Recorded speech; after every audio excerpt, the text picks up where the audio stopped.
and welcome to the Chewy third quarter 2025 earnings call. My name is Emily and I'll be coordinating your call today.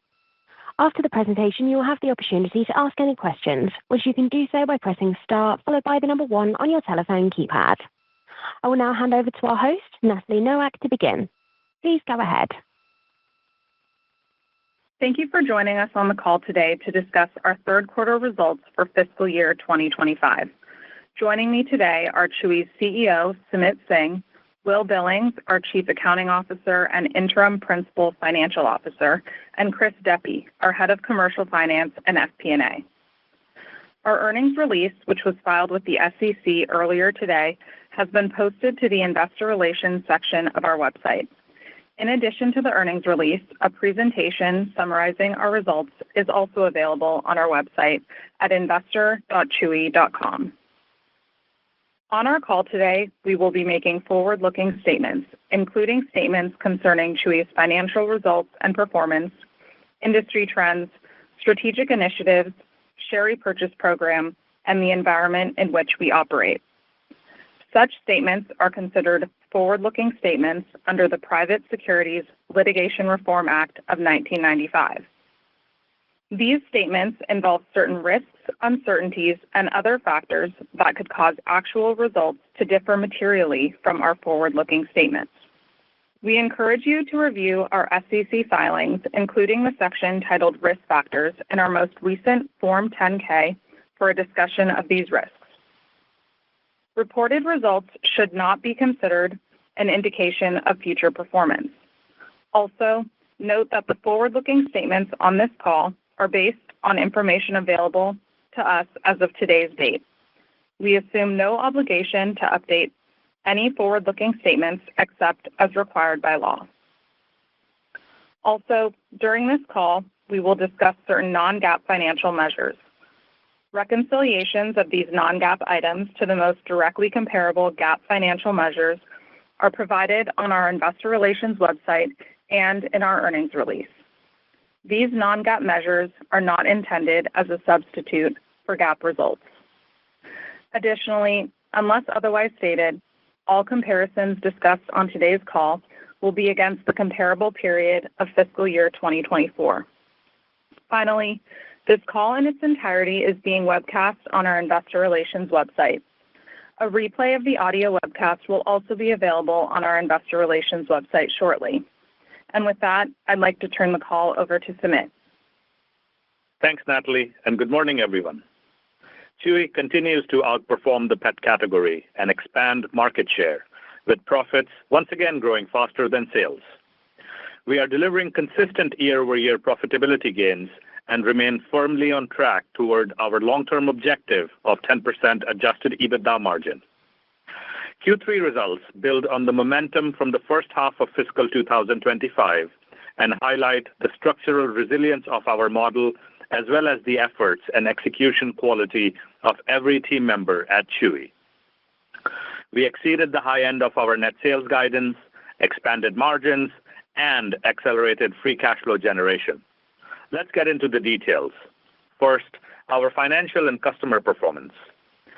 Q3 net sales grew over 8% year-over-year to $3.12 billion, primarily driven by unit volume growth, not price. Growth in Autoship customer sales outpaced total company growth, increasing 13.6% to $2.61 billion. As we have discussed before, Autoship revenues are highly predictable and allow operational planning to reduce cost and grow margin in a way that gives Chewy unique structural competitive advantages. We ended Q3 with 21.2 million active customers, up nearly 5% year-over-year, and delivered improvements across every part of the active customer funnel. Marketing efficiency continues to strengthen as we deploy spend with greater precision, attracting high-quality customers, driving stronger conversion, and improving LTV to CAC ratios. Enhanced mobile app functionality is lifting direct traffic, with app customers and app orders up approximately 15% year-over-year. These improvements supported marketing leverage in the quarter while enabling year-over-year growth in both new customers and reactivations, alongside lower churn. Net sales per active customer reached $595, up nearly 5% year-over-year. Now, let's review profitability and free cash flow, after which I will comment on some of our ongoing initiatives. Gross margin expanded roughly 50 basis points year-over-year to 29.8%, driven by sponsored ads growth, a strong Autoship baseline, and favorable category mix. We believe that these gains will structurally enhance our margins going forward. Adjusted EBITDA reached $181 million, up 30% year-over-year. Adjusted EBITDA margin reached 5.8%, representing 100 basis points of year-over-year expansion, and flow-through of about 18%. Margin gains reflect strong gross margin execution, disciplined SG&A management, and continued efficiency in advertising and marketing.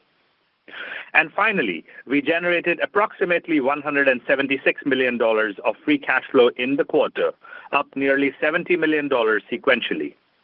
Our profitability and cash generation enabled us to repurchase $55 million of shares while self-funding strategic investments that position Chewy for durable long-term value creation. Now, I would like to provide an update on some of Chewy's ongoing initiatives, starting with Chewy's health offerings. Chewy Vet Care, or CVC, continues to exceed expectations, driving strong utilization, supporting ecosystem engagement, and strengthening customer loyalty through recurring high-margin services. Each clinic acts as both an acquisition channel and a retention driver, supporting deeper Autoship and health program participation. We have opened 2 additional CVC practices since our last earnings call, including our first one in Phoenix, bringing our total to 14 locations across 5 states. 2 more clinics are opening soon, keeping us on track with our previously stated plan to open 8 to 10 locations this fiscal year. Staying on the topic of Chewy's health offerings, on October 30th, we announced the acquisition of Smart Equine, a leading equine health brand with strong loyalty and repeat purchase behavior. The transaction is expected to be accretive to adjusted EBITDA margins upon closing. Smart Equine enhances Chewy's premium health and nutraceutical assortment and strengthens our position in high-value wellness categories. By layering its premium assortment over Chewy's network and scale, we see significant opportunity to enhance our health and wellness mix and expand both net sales within this category as well as margins. Our paid membership program, Chewy Plus, continues to outperform our expectations, driving higher order frequency, broader category engagement, higher mobile app adoption, and stronger Autoship participation. After launching at an introductory price of $49 per year with a 30-day free trial, we raised the annual fee to $79 at the end of October. Early data shows continued growth and strong conversion from free to paid memberships. Paid Chewy Plus members are already delivering gross margins in line with the overall enterprise, and with higher pricing in place, we remain confident in the program's growth and margin potential. I would now like to turn the call over to Will for a detailed recap of our results and guidance, after which I will make some final closing remarks about 2026 and Chewy's future. Will? Thank you, Sumit. Third quarter net sales grew 8.3% year-over-year to $3.12 billion, above the high end of our Q3 guidance range. Gross margin expanded approximately 50 basis points to 29.8%. Q3 SG&A, excluding share-based compensation and related taxes, was $588.6 million, or 18.9% of net sales, and includes approximately $2.7 million of one-time transaction costs, primarily related to the pending Smart Equine acquisition. Excluding SBC and these one-time costs, we delivered SG&A leverage of 20 basis points year-over-year. Consistent with our expectations, we returned to SG&A leverage as our newest automated facility in Houston scaled, and as we cycled past certain transitory costs related to the Dallas FC and inventory pull forward. Advertising and marketing expense was $197.9 million, or 6.3% of net sales, reflecting about 40 basis points of year-over-year leverage. As Sumit noted, this leverage is driven by higher productivity of spend, not reduced investment. We are attracting high-quality customers and are quickly converting them into AutoShip, Chewy Plus, and health programs, which deepens loyalty and increases lifetime value. These efficiencies reflect more disciplined allocation of marketing dollars and stronger flywheel effects that we expect to build as we scale. Q3 adjusted net income was $135.7 million, up 59.6% year-over-year, and adjusted diluted earnings per share of 32 cents landed near the high end of our prior guidance range. Third quarter adjusted EBITDA was $180.9 million, representing a 5.8% adjusted EBITDA margin, up 100 basis points year-over-year, and adjusted EBITDA flow-through of 17.9%. Free cash flow for the quarter was $175.8 million, driven by $207.9 million of cash from operating activities and $32.1 million of capital expenditures. For full year 2025, we continue to expect to convert approximately 80% of adjusted EBITDA to free cash flow. In addition, based on year-to-date performance, we now expect 2025 capital expenditures to come in around 1.3% of net sales, below the low end of our prior target range of 1.5 to 2% of net sales. During the quarter, we repurchased approximately 1.5 million shares for $55 million. We ended Q3 with $304.9 million of remaining authorization under our existing repurchase program. We closed the quarter with approximately $675 million in cash and cash equivalents, remained debt-free, and had total liquidity of approximately $1.5 billion. Turning to guidance, recall that in Q2, we raised our full-year net sales guidance by $175 million at the midpoint, reflecting our bullishness to outperform a market which is expected to grow low single digits in FY 2025. Today, we are narrowing our full-year 2025 net sales outlook to between $12.58 and $12.6 billion, or approximately 8% year-over-year growth when adjusted to exclude the impact of the 53rd week in fiscal year 2024. With even greater confidence in our ability to deliver incremental margins, we are also narrowing our full-year 2025 adjusted EBITDA margin outlook to 5.6 to 5.7%, or approximately 90 basis points of adjusted EBITDA margin expansion at the midpoint year-over-year. Consistent with our comments last quarter, we expect approximately 60% of our adjusted EBITDA margin expansion to be driven by improvements in gross margin.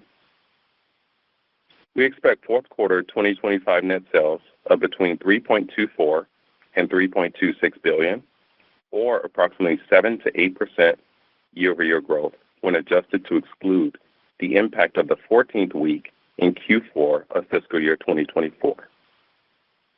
Our fourth quarter guidance takes into account the strong year-over-year comps of approximately 7% net sales growth in the fourth quarter last year. We also expect Q4 adjusted diluted earnings per share in the range of 24 to 27 cents, which includes an estimated $10 million of closing costs related to the pending acquisition of Smart Equine. And finally, given our performance in the first 3 quarters of the year, we now expect advertising and marketing expense to come in at approximately 6.5 to 6.6% of net sales for the full year. For the full year 2025, we are also expecting share-based compensation expense, including related taxes, of approximately $315 million, and weighted average diluted shares outstanding of approximately 430 million. We now expect 2025 net interest income of approximately $15 to 20 million. And lastly, we expect our effective tax rate to be between 16 to 18% for 2025. I would now like to turn the call back to Sumit for some closing remarks. Thanks, Will. Before we take your questions, I would like to make a few important remarks. First, on Chewy's margin expansion and its path, cadence, and durability as we head into 2026. Chewy has an unmatched position in a uniquely attractive industry. In Chewy.com, we have the leading sales engine in our industry, evidenced by the 84% of our sales on Autoship, layered on top of a built-out world-class fulfillment network. The best-in-class consumer satisfaction that results from this combination leads customers to trust us with ever-increasing levels of business, as you can see from the growth of our pharmacy business and our multi-year steadily rising NSPAC. Q3 shows the result. We delivered both revenue growth and margin expansion, even as we made high-return, targeted investments in the business. Gross margins continue to expand on a structural basis, supported by sponsored ads, category mix, and a growing health ecosystem. SG&A leverage is returning as automated facilities scale and as we cycle through transitory costs. And marketing is becoming more efficient as we increase direct share of traffic and grow our business inside the mobile app. And to be clear, we grew at approximately twice the market rate, taking share again without pricing below inflation or sacrificing margin. In 2026, we intend to press these competitive advantages and continue our pursuit of scalable, self-funding initiatives that simultaneously enhance profitability. While we will always prioritize disciplined, customer-centric growth, our unique flywheel-like operating model gives us high confidence in our ability to deliver consistent, durable EBITDA expansion over the next several years. Our long-term framework is unchanged, and the underlying engines that drive margin expansion are strengthening. We remain firmly on track towards the long-term margin profile of 10% adjusted EBITDA that we outlined at Investor Day. Turning to investment levels into 2026 and beyond, what is temporary versus structural? We are highly disciplined in how we deploy capital. A number of the cost impacts you have seen in recent quarters, such as inventory pull forwards, one-time launch expenses within fresh food, for instance, and early-stage Chewy Plus incentives are all temporary by design. Our structural investments include automation and health services. And all investments have clear ROI thresholds and measurable payback periods. As we move into 2026, and as we press our unique competitive advantages, we expect the balance of investment to shift towards operating leverage. The framework is simple. Invest where returns are compelling and durable, moderate spend where benefits have been captured, and drive leverage using our scale across the platform. We look forward to wrapping up 2025 from a position of strength and to a successful 2026. With that, we will now take your questions. Thank you. We will now begin the question and answer session. As a reminder, if you would like to ask a question today, please do so now by pressing star followed by the number 1 on your telephone keypad. If you change your mind or you feel like your question has already been answered, you can press star followed by 2 to remove yourself from the queue. Our first question today comes from Eric Sheridan with Goldman Sachs. Eric, please go ahead. Thanks so much for taking the question. Maybe 2, if I can. Curious, as the team continues to scale offerings like Autoship and Chewy Plus, how you continue to evolve your learnings about the lifetime value of customers on the platform. And the second part of the question would be, how does those learnings feed back in to your strategic initiatives in support of growth, given the commentary right there towards the end of the call from Sumit on some of your priorities over the next 12 to 18 months? Thanks so much. Hey, Eric, good morning. Thanks for the question. First of all, it's a broad question, so I'll try not to ramble and give you some frameworks on how we're thinking about this and why we believe these sort of build on top of each other. Like an intersecting Venn diagram, there's strong intersection and strong complementarity between the programs. So I want you to visualize, three sort of flywheels: the Autoship, Chewy Plus, CVC, and I want you to then imagine all of these built onto a closed-loop, highly personalized mobile app. And so as you envision that, these are separate programs that essentially compound NSPAC curves, increase retention, cohort retention, reduce churn, and drive both top line as well as greater efficiency in the way that we deliver profitability. Autoship is a rinse and repeat product merchandise program that has high reliability and accuracy, both in terms of planning, in terms of delivery, and high satisfaction rating. Chewy Plus is a program that is designed to accelerate the process of discoverability of multiple offerings at Chewy beyond consumables and health, which are sort of top discoverable categories. And in addition to accelerating discovery, it is meant to accelerate NSPAC consolidation. Chewy Plus Autoship is applicable to the entire cohort of customers at Chewy.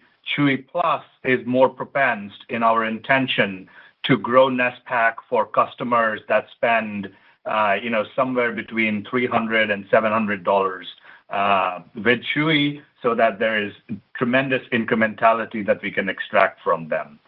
A proof point of Chewy Plus, now that we've continued to run the program another 6 or 7 weeks since the last time we spoke to you, penetration in categories like hard goods and specialty is running higher than the average penetration for Chewy Plus, indicating the power of Chewy Plus to consolidate discretionary categories, build AOV, and provide larger basket sizes. And then CVC, as we've spoken in the past, and as I spoke on the script, is a lever that essentially expands TAM to incremental $40 billion of health services, but also creates an entire health ecosystem where the customer, can start the journey online or offline, and ultimately, Chewy is better off for it, and the customer is better off for it. The mobile app obviously is a closed loop, system that pushes more and more direct traffic, much more personalized interactions. Repeat purchase rates in apps are stronger, AOVs are stronger, Autoship subscribe rates. There's a lot of complementarity of Chewy Plus and Autoship inside the app, etc. So, if you think about the way that we're making investments at the top level, we have multiple top line and margin driving initiatives. Then comes the automation and the power of scale that we are, and in future, not too far out, the power of AI to compound those gains across our fulfillment, customer care, and the rest of the company. And then at the bottom, it is built on a really strong unified data layer and modern architecture built around a world-class fulfillment network. So I'm not sure if I hit kind of exactly what you were looking for, but happy to take a follow-up. No, that's super helpful. Thanks so much, Sumit.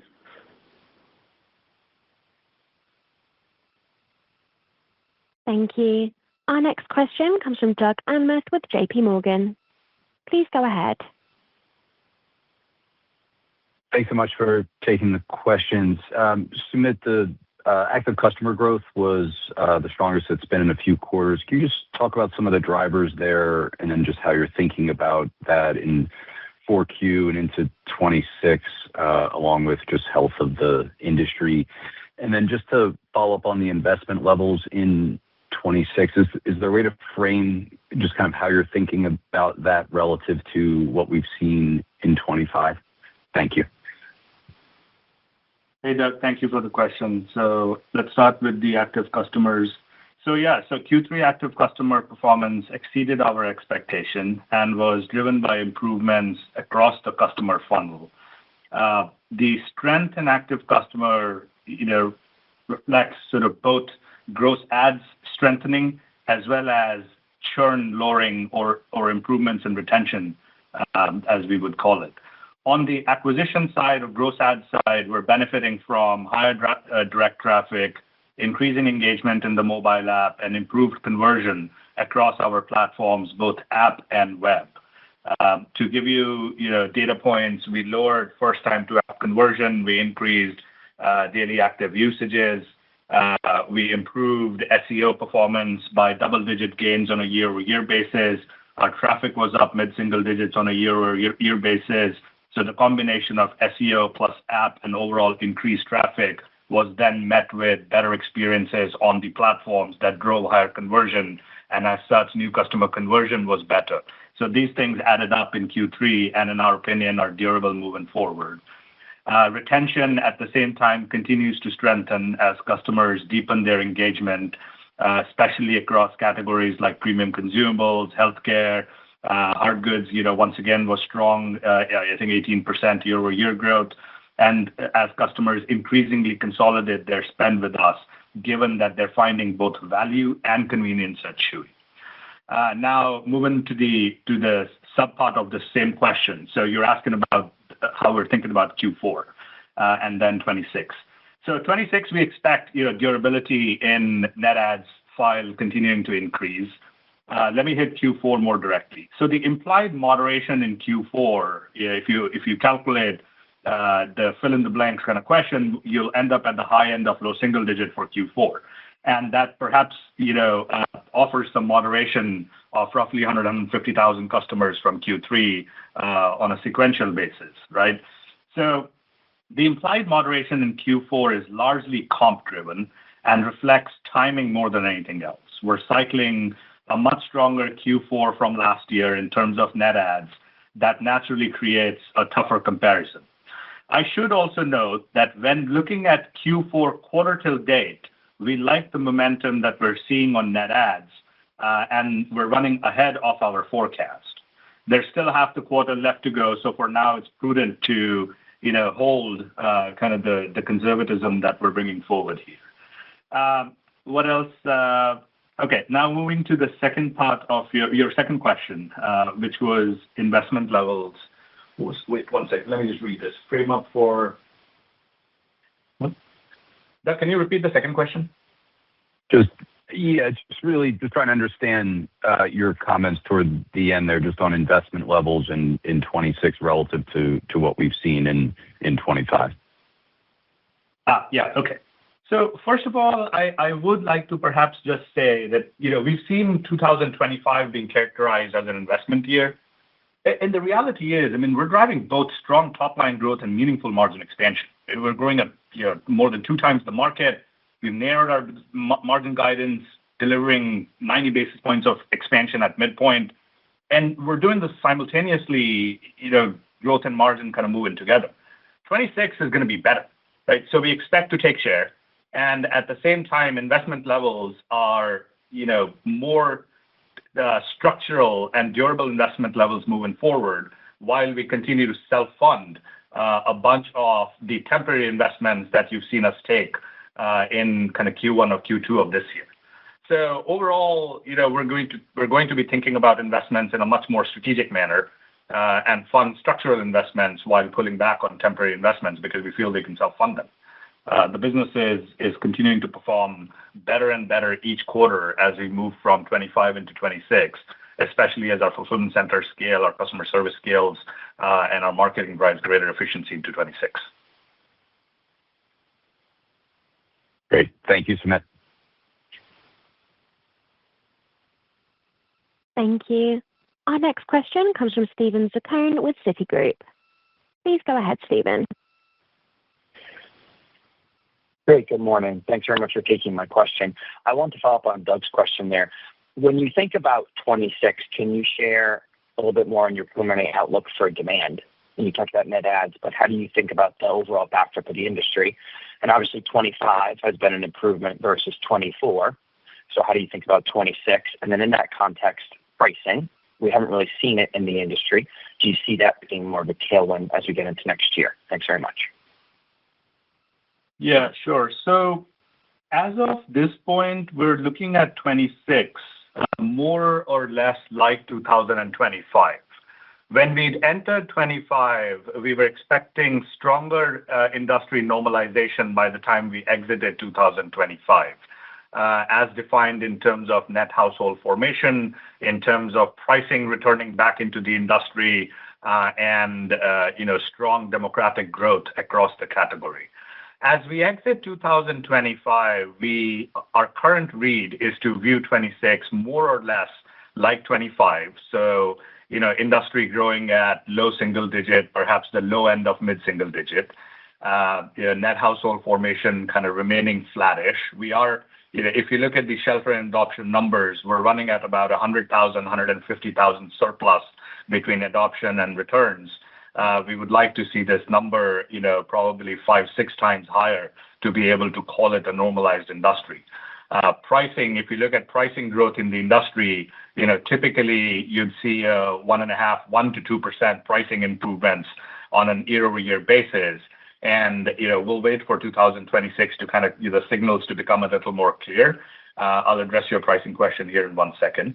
But for the most part, we're viewing 26 much like 25. Underneath of it, as you heard us comment, we plan to bring forward a plan that is very clearly share taking in 26. I'll stay away from guidance, and we will come talk to you more in March when we report Q4 and discuss 2026. In terms of latest perspective on pricing, so pricing has remained rational and stable with no material benefit or detriment from inflation or deflation in recent quarters, right? And as I alluded, we're maintaining healthy and regular dialogue with our supply partners. And, so far, we're watching this very closely. For the most part, we believe 26 is going to be a structural unit volume growth here. Perhaps the pricing benefit is going to be slightly larger than what we've seen in 25, which was nearly muted or zero. So more to come when we talk 2026. Great. Appreciate the detail. Happy holidays. You too. Thank you. Our next question comes from Nathan Feather with Morgan Stanley. Nathan, please go ahead. Hey, everyone. Congrats on the strong quarter, and thanks for taking the question. Two on my end. First, we talked about the strong net adds. And, with that, marketing still showing really nice leverage year on year. So what's working in the customer acquisition funnel to help you be more efficient in acquiring cohorts? Should that persist?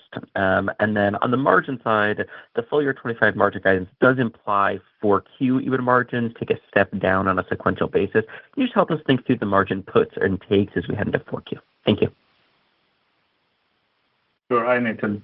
So on marketing, I think you have to go back 2 years and build from there. And I'm sorry to take you back 2 years, but really this is the compounding effect of the journey that I have been very transparent in articulating over the last 2 years.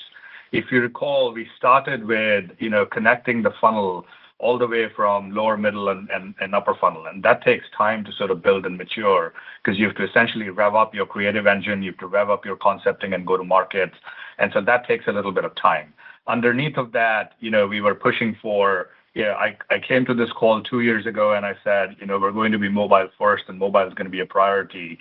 And so we have continued to see, the mobile app, become stronger in terms of the percentage of traffic going through it, percentage of orders going through it, and overall metrics of retention of the customer file that we essentially extract through our mobile ecosystem.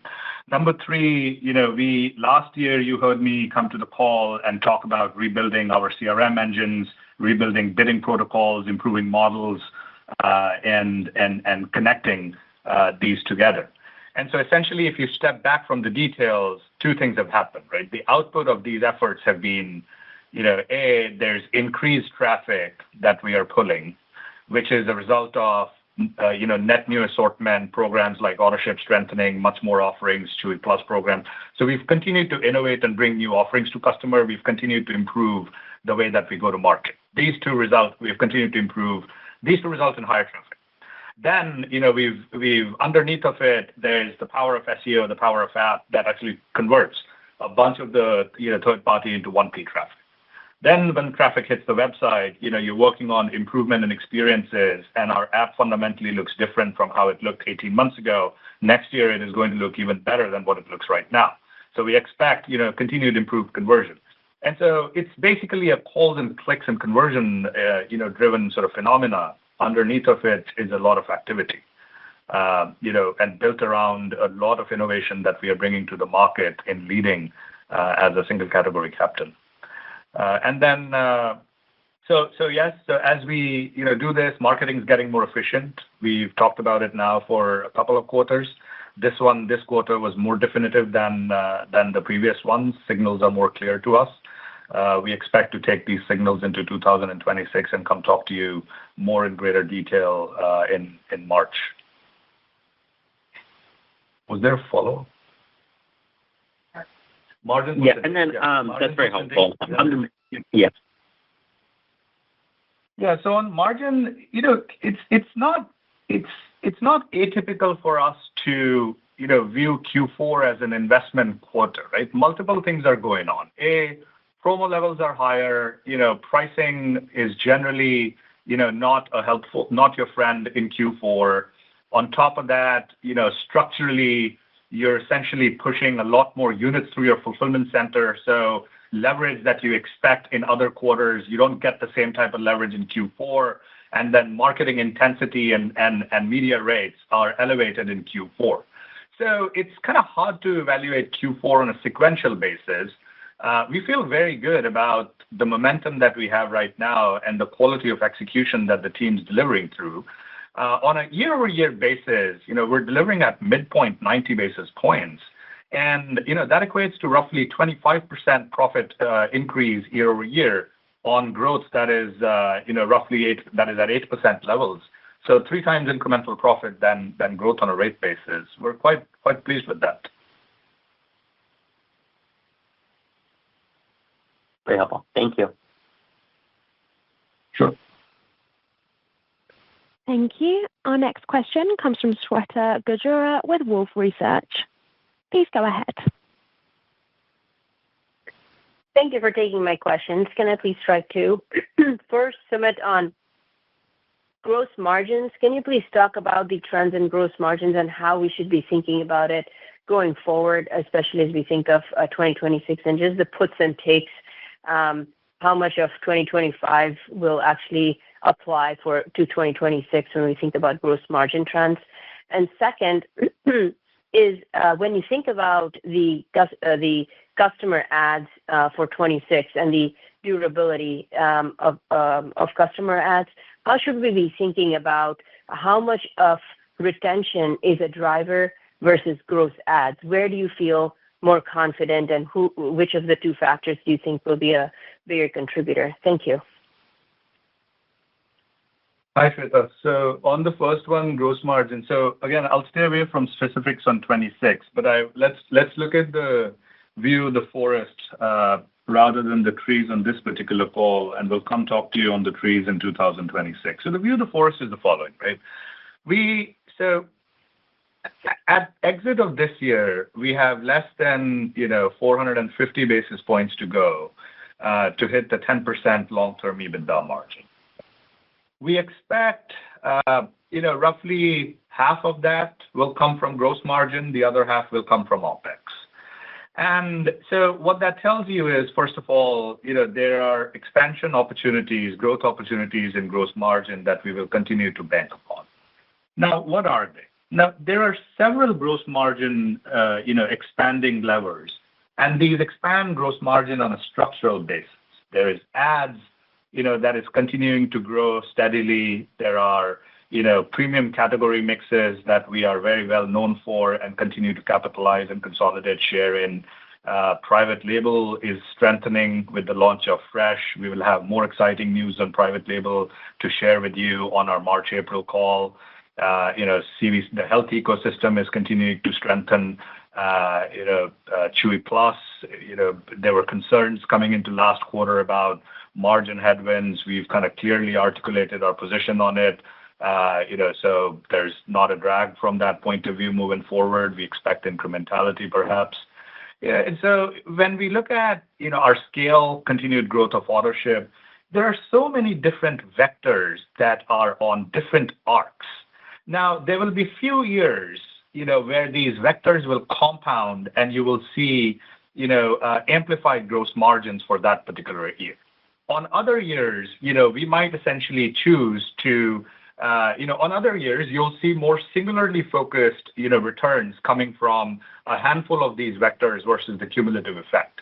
But when you take the long view, when you take a multi-year view, these are compounding vectors that give us confidence on the trajectory of gross margin as we've continued to educate, and earn trust relative to the fact, when we came to market in 2018-19, when gross margins were at 20% levels. So, that's how I would characterize gross margin. In terms of customer adds, as I mentioned, we expect customer adds to be durable on the backdrop of a market that is going to look very much like 25. We're in the middle of, forecasting 2026, and so I'll stay away from guidance, but we do expect the performance that we've shown this year, alongside some of the improvements that I've talked about the marketing and the engine and the innovation, to be durable as we move into 26. In terms of gross adds versus retention, look, this is actually, it's not which one's more important. The purpose of a business is to both acquire and to retain customers. So it's an and, it's not an or in our opinion, but it's a mathematical equation. If you look at the overall market, there's 90 million U.S. households. On a normal year, when normalizations kicked in, you're seeing 10 to 15 million new pets incrementally in each sort of household.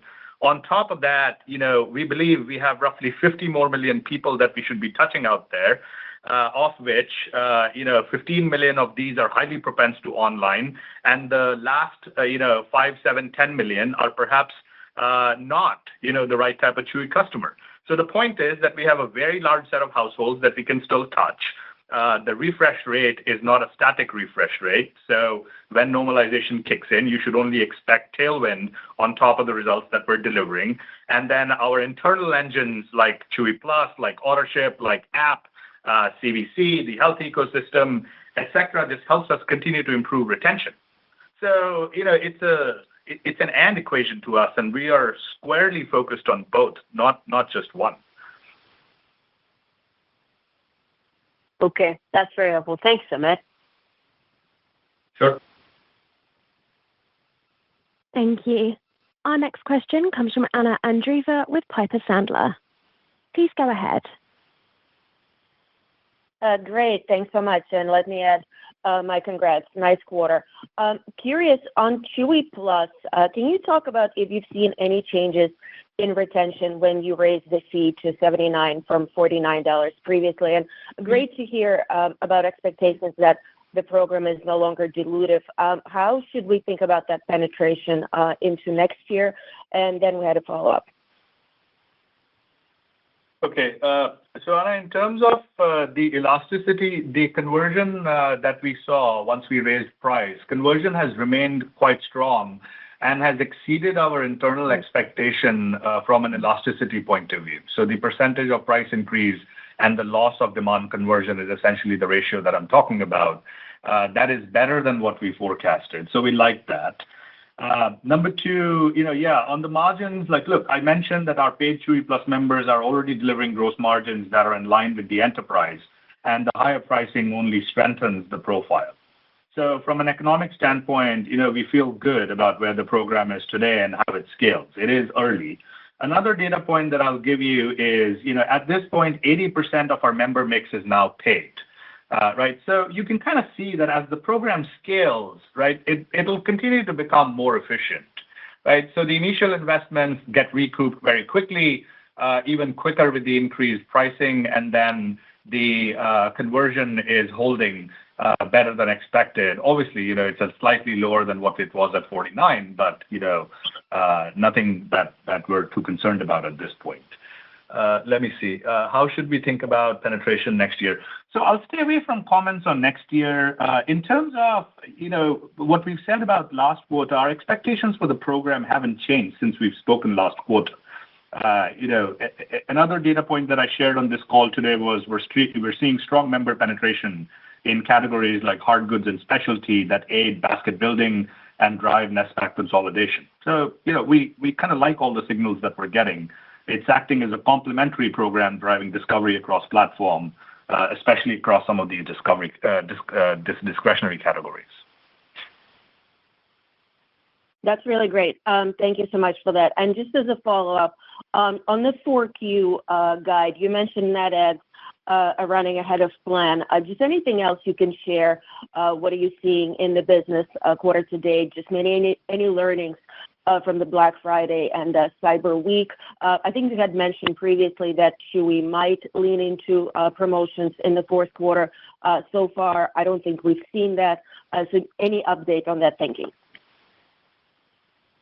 Yeah, so we were pleased with the performance during this important peak period, the Black Friday Cyber Monday week. The week came in line, very much in line with our expectations. The team performed really well. Execution was strong. Supply chain backlogs were healthy. In-stock levels were maintained at really healthy levels. So overall, we were very pleased with it. The discipline around promotional spend and marketing efficiency we talked about in the call continued through this important holiday event. So your observation is spot on. Net sales and engaged sessions were up year over year, while total event spend and customer acquisition costs were down year over year. Right. Overall, we've built this. As I answered Doug's question, we are running ahead of plan currently. So don't want to get into revised guidance given that we just gave guidance. But yes, quarter to date, we like the momentum that we've headed into December with. Still sort of, a lot of the quarter left to go. So we'll come talk to you about this in April. And all of our scenarios are built into the guidance that we've just provided for a few minutes ago. Thank you so much. Makes a lot of sense. And happy holidays. Thank you. You too. Thank you. Thank you. We have time for one final question, and our last question today comes from Dylan Carden with William Blair. Dylan, please go ahead. Really appreciate that. Thank you. I'm curious the interaction between Plus and AutoShip. Is the idea that the number of AutoShip customers could equate to the number of Plus customers, and it's just expanding the basket, reaching into more discretionary categories? And to the extent, the scalability of that, and you've provided numbers on box productivity, which given your current scale, doesn't move the needle much. But can you provide, you kind of mentioned some of the broader ecosystem implications, kind of where you've seen the benefits and maybe some of the markets where you have those open? Thanks. Hey, Dylan. So the interaction of Chewy Plus and AutoShip. So I was trying to articulate this at the beginning of the call with Eric's question. Let me take a crack at it again. So these two are complementary programs. AutoShip to us is a merchandise, product level membership program. It's free in nature and it delivers. It works like a quasi subscription, very much predictable and highly reliable. It's sort of a, rinse and repeat, fill it, shut it, forget it kind of a model. What we like about AutoShip is, it's not a dormant program. So we see continued activity on customers, from customers that participate in, core seasonal events and attach rates. At the same time, Chewy Plus, right? The purpose of launching Chewy Plus is multifold. It is a discoverability driver, given that Chewy has so much more to offer than just consumables and health. So it is a discoverability offering. Number two, it accelerates NSPAC consolidation. And number three, we're early, so the data is still sort of building for us. But hopefully next year we're going to come and talk to you about this when the cohorts are large enough. It should aid in a very healthy way in improving our retention from already strong levels that we are seeing currently. So those are the three sort of net purposes. As you can see, the purposes kind of align, back and forth between Chewy Plus and Autoship. The differences lie where Chewy Plus is, targeted and propensed to members that are, spending $300 to $600, $700 with us, so that there's incrementality of spend. Number two, it's driving consolidation of baskets. So, faster discoverability of hard goods. The toy that you have to add, you don't have to think about kind of reaching shipping thresholds. So it's improving, order frequency. The repeat sort of traffic that we've seen on the website is multi-fold increase from customers, et cetera, et cetera. So those are the two. They layer on, because if you combine the two, the value and convenience essentially increases multi-fold. And so underneath of it, we'll make sure that the program retains economic sensibility. But from a customer in point of view, these are very good programs to go to market with. On CVC Wet, you said box productivity not overly material. Can you expand on the ecosystem benefits? So, recall, again, at the end of the year, we will come forward with a detailed review/memo on how CVC is performing and our expectations for the future. So we are going to open up a look under the hood in the next few months. For now, I'll stick to the commentaries that we've provided. We're seeing customer incrementality. 4 out of 10 customers that are walking into CVC are net new to Chewy. In a very short time, we see 50% of customers in CVC reach out and expand their connection to Chewy.com by adding many more categories. Our retention rates are running high. Our CSAT has continued to run at 4.8, and these are not internal metrics. These are Google ratings that I'm quoting. So overall, the product is resonating really well. Vet recruiting and retention has remained really well for us, and we continue to expand. At the end of this year, we expect to be in the 16 to 18 range that we have originally forecasted. Great. I'll wait for that. I guess the question on Autoship versus Plus, is it simple math to think that all Autoship customers are available to become Plus members and therefore expanding? You mentioned sort of NSPAC consolidation. Yes, but remember the comments that I'm making are, Chewy Plus affords us the ability to be targeted and segmented. And that's the power of running programs, on digital platforms. We can consume, unified data signals in a much more accurate and precise way, and target and segment the program to customers who we believe will benefit from the programs or who will find the program attractive, but also Chewy will benefit equally well from, those type of signups. So while Autoship is applicable to 100% of customers, Chewy Plus may or may not be. And the overlap, you have to sort of combine my two statements in terms of NSPAC thresholds and penetration in X categories, X being, non-consumable and health categories, to be able to find the intersection layers. Yeah. Okay. Thank you very much. Sure. Thank you. Those are all the questions we have time for today, and so this concludes our call. Thank you all for your participation. You may now disconnect your lines.